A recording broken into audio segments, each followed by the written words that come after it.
Pemirsa, kita akan lanjutkan kembali diskusi. Pak Langgeng tadi disebutkan mengenai 4 program dari gugus tugas ketahanan pangan, ada program pekarangan pangan bergizi dan juga lahan produktif. Ini siapa kemudian yang dilibatkan dalam program ini dan wilayah mana saja nanti Pak pelaksanaannya?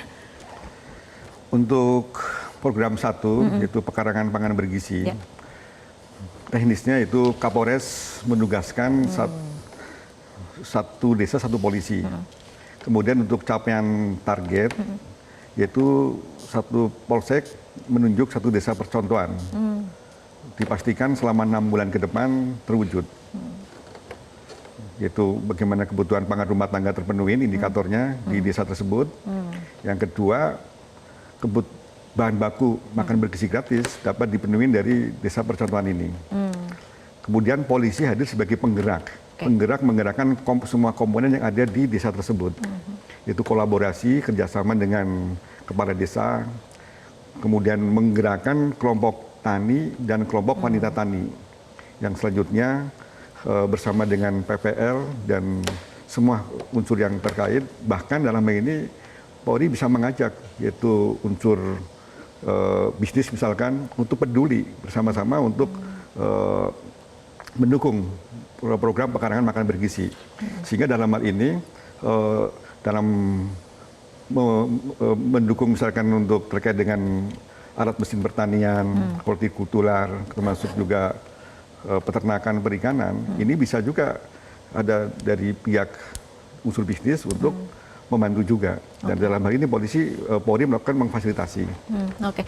Pak, tadi disebutkan Polri sebagai unsur penggerak seperti itu. Nah, bagaimana kemudian juga memastikan kerjasama antara masyarakat dengan kelompok tani ini kemudian bisa berjalan dengan efektif?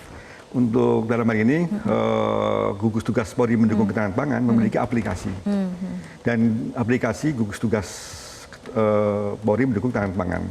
Dan di Mabes Polri itu ada posko untuk memantau se-Indonesia. Jadi kita punya command center. Secara berjenjang, demikian juga di tingkat Polda dan tingkat Polres, sampai dengan di tingkat Polsek. Dalam hal ini dilakukan yaitu melalui pengawasan.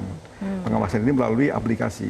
Ya, jadi mulai contohnya di desa percontohan tersebut, itu kita punya satu data, yaitu namanya Intel dasar terkait dengan ketahanan pangan di desa tersebut. Contohnya menyangkut geografi, demografi, dan sumber daya yang dimiliki. Di aplikasi ini ada. Setelah itu dari kelompok tani, kelompok wanita tani ini, apa yang ditanam sesuai dengan kearifan lokal. Kemudian berikutnya, Polri juga memfasilitasi untuk memberikan bantuan. Bantuan dalam hal ini negara melalui pemerintah ini kan memanjakan petani. Diberi bantuan alat mesin pertanian, hortikultural, peternakan, dan lainnya. Sehingga dalam hal ini, Polri sebagai penggerak itu memfasilitasi, yaitu kepada masyarakat dalam pemberian bantuan pengajuan proposal. Dan di aplikasi ini itu bisa untuk menginput dan Polri mengawal sampai ke Kementan, dan kemudian Polri juga mengawal sampai ke distribusi sampai dengan penggunaannya. Jadi kemudian berikutnya dimonitor dampaknya. Dampak apakah desa percontohan tersebut itu dampaknya positif. Nah, ada evaluasi melalui manajemen. Dan inilah yang dilakukan melalui posko gugus tugas Polri mendukung ketahanan pangan.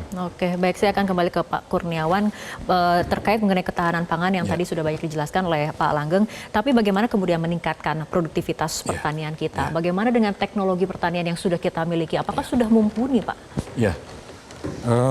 Begini, Mbak Rara.